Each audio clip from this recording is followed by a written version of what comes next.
আমাদেরকে সামাজিক মূল্যবোধ, মানবিক মূল্যবোধ ফিরিয়ে আনতে হবে। যেদিন থেকে একটি কথা প্রচলন হয়েছে, আমার সন্তান আপনি শাসন করার কে, এই কথা যখন প্রচলন হয়েছে তখন থেকে এই মাদক বিস্তার লাভ করেছে, সন্ত্রাসের বিস্তার হয়েছে, তারপরে সামাজিক বিচার, ন্যায় বিচার উঠে গেছে।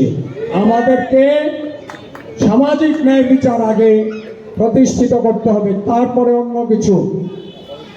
আপনি যদি সমাজে ন্যায় বিচার প্রতিষ্ঠিত করতে পারেন, পুলিশ প্রশাসনের প্রয়োজন হবে না, দেশের আইন শৃঙ্খলা বাহিনীর কষ্ট করতে হবে না।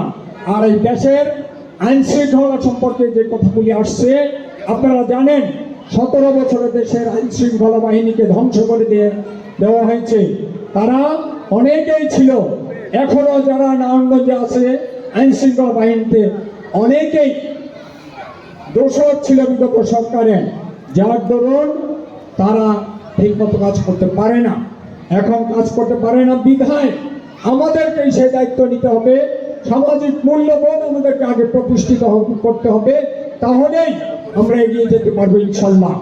আর যে সমস্ত আইন শৃঙ্খলা রক্ষা বাহিনীর যে সমস্ত ভাইয়েরা আওয়ামী দূষক ছিলেন, আওয়ামী দূষকদের সাথে এখন পর্যন্ত সম্পর্ক রেখে চলেছেন, তাদেরকে সতর্ক করে বলতে চাই, যদি আপনার চাকরির মায়া থাকে, যদি দেশের প্রতি কোনো মায়া থাকে, তাহলে আপনি সেই খোলস থেকে বেরিয়ে আসে দেশের জন্য, আর না হয় আপনাকে একদিন জেলে।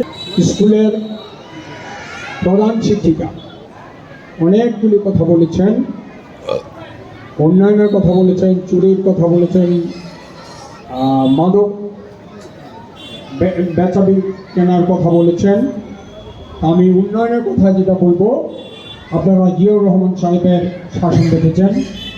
জিয়াউর রহমান সাহেব, শহীদ প্রেসিডেন্ট জিয়াউর রহমান সাহেব যা বলতেন তাই করতেন, তার সময় দেশের কাজ হয়েছে।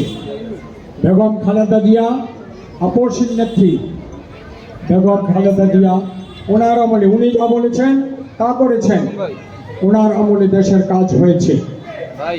ওনার সুযোগ্য সন্তান বিএনপির চেয়ারম্যান, বাংলাদেশের বর্তমান প্রধানমন্ত্রী, উনিও কাজে বিশ্বাসী। উনি যেহেতু দেশের উন্নয়নের জন্য কথা দিয়েছেন, ইনশাল্লাহ এলাকাবাসী এবং প্রধান শিক্ষিকা যে কাজগুলির কথা বলেছেন সেই কাজগুলি ইনশাল্লাহ হবে। আমরা আশা করি বিএনপি ক্ষমতায় আসলে জনগণের কাজ হয়, এলাকার কাজ হয়, দেশের কাজ হয়। এই কথা বলে সবার সুস্বাস্থ্য দীর্ঘায়ু কামনা করে আমি আমার বক্তব্য